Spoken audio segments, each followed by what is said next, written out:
Hey guys, Robert and Ingrid here, and we got one more movie of our Frank Miller adaptation. This one is loosely pacing off of parts of Xerxes.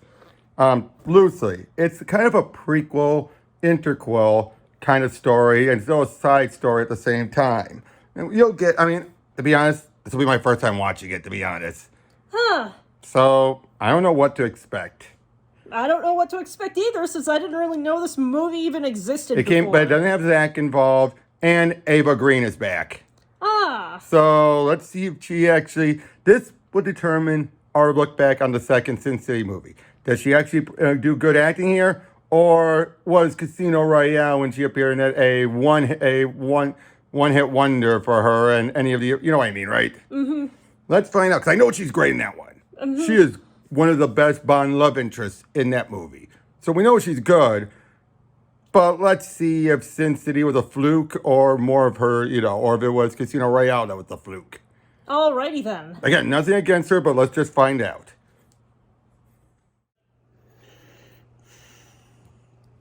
Hey, wake up. We have a review to do. It's finally over? Yeah, it's over now. What'd I miss? Everything? I'm kidding. Kidding.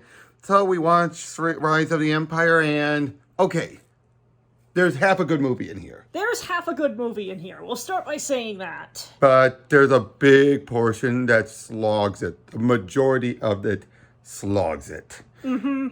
Was it a story that needed to be told? Yes and no. Mm-hmm. Would you agree with that?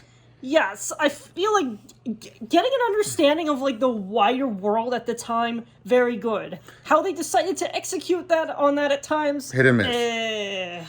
Okay, first off, we find out about Xerxes becoming the God King, and we find out about how the fall of his father, Darius. Remember, most of this stuff is based off of real events. Mm-hmm. Isn't made up fiction?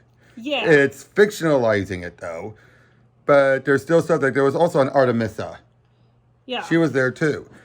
Oh, I gotta say, Eva Green, way better here. Way better here. Much, much better. She actually felt like she was giving in a great performance. If she was like this in Sin City, Dame to Kill For, it would have been way better. Yeah, so I'm going to chalk that one up to bad direction. Yeah, bad direction.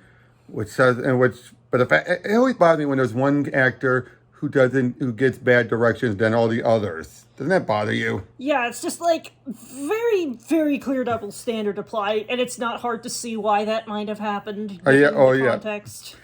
I mean, we still see her naked here too, but at least it's briefly, and it's just as gratuitous. It's the worst part of the movie. It's definitely the worst part of the movie. It's just we could have faded to black on this. Or cut to outside the door. Yeah. Okay, first of all, this is both a prequel, interquel, and sequel. Mm-hmm. The prequel and sequel portions were the best parts. Definitely. The early part of the interquel was fine, leading up to it. It's basically the big action in the interquel point is the worst, because it's just a slog, and the action here is flat. Mm-hmm. The shots are just like static shots. Way too much CGI. Oh, good God, what was up with all the CGI blood? It's every stab was like... that definitely felt gratuitous. The lighting was shit. Mm-hmm. It was gray. Nothing but gray. And again, they're out of the water, but at least with 300, it was much better, and it shifted. Mm-hmm. Now, let's say this. We get a bunch of returning characters. We get, sorry about that, ran out of space. Where was I? I believe we were getting to... Oh, yeah, the returning characters. Returning characters. Queen Grotto returns. Mm-hmm. I think that's how you say her name. And the Hunchback guy. Great to see him back. It felt like a proper sequel with that bit. Yeah, definitely had a strong establishment of continuity there. But the main character, there are two main characters. There's Artemisia, played by Eva Green, and Themistocles. Yeah. Who was the one who killed Darius long ago. And he always felt like, oh, I should have killed his son instead. And except for during the interval part, he's a poor man's Leonidas. Yeah. Yeah.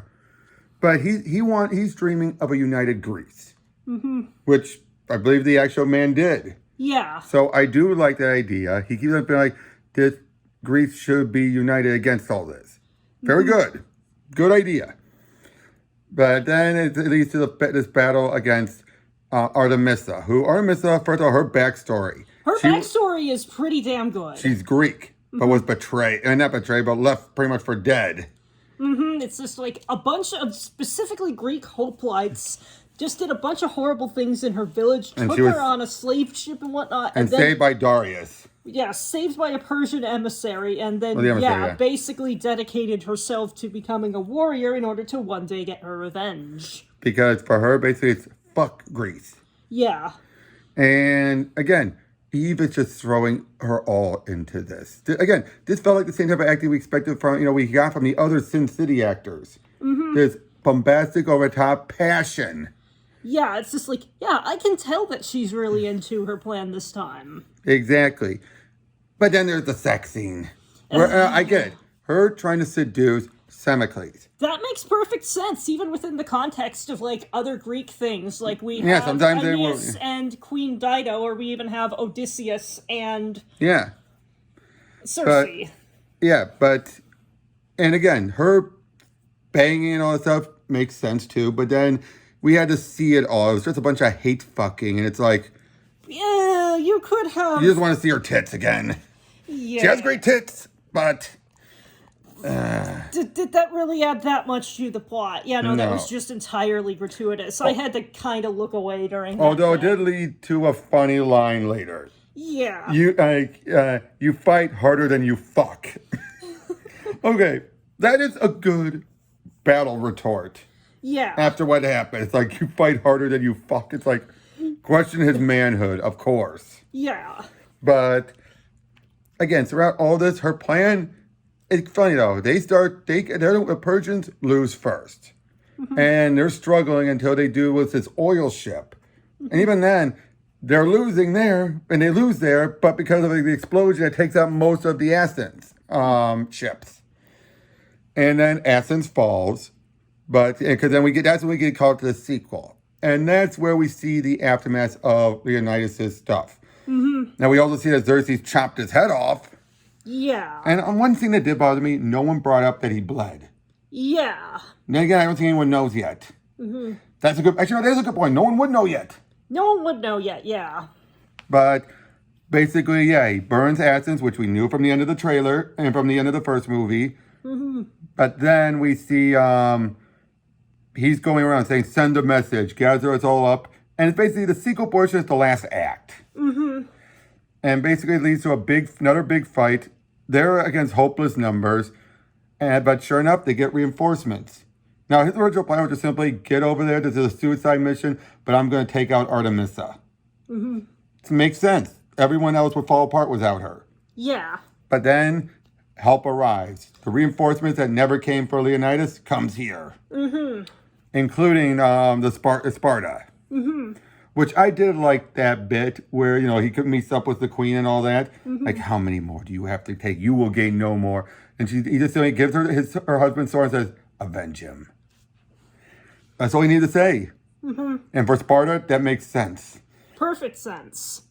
But the interquel portion was way too long. Way too much of a slog. Way too much of a slog. Again, the sequel showing the aftermath. Now, granted, I don't think Leonidas knew that this would have been the martyrs. But I did like that, though. It's like, they're the martyrs that Themistocles wanted to be. Yeah. It's just like then he realized, we have our martyrs. Let's go ahead and use that to get the word out to everyone else. Exactly. I thought it was a neat little bit of diplomacy. And I think it also proved that if he had been the martyr, nothing would have happened. Yeah. I think even he realized that too late. But he, at least once he had one, was able to make the case to everybody else. Yeah, but Artemisia, though, she was great. She was great. She was probably one of the best parts of the movie. Most people agree. Eva Green really saw this as Lady of War. Yes. Also, Xerxes, for what little we saw of him, was still good. And his backstory was actually compelling. Yeah, it's just like... Yeah, just basically like...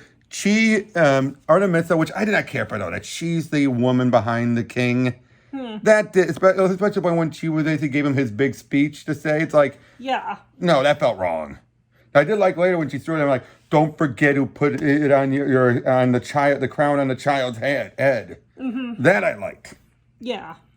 Oh, and why does he call himself the God-King? Yeah, because he was Only a god. specifically told by his dying dad that only the gods could go up against Greece. And so he's like, you misinterpreted your father's words. He was giving you instructions. You should be the God-King. But then they never explain exactly how did he transform in it. He went into this water and then came out. And it's like, what? There's a bit too much mysticism in this. Yeah. There wasn't that much in the first one. There was some. Yeah. But you can also chalk some of up, like the Oracle stuff. You can also see that was a parlor trick. Mm-hmm. Am I right? Something like that, You could, because given how they could be, they lie about what the Oracle said and everything. Mm-hmm. But, again, throughout most of this was the most meh of the movies we've seen. I mean, let's go, how does this compare to Sin City?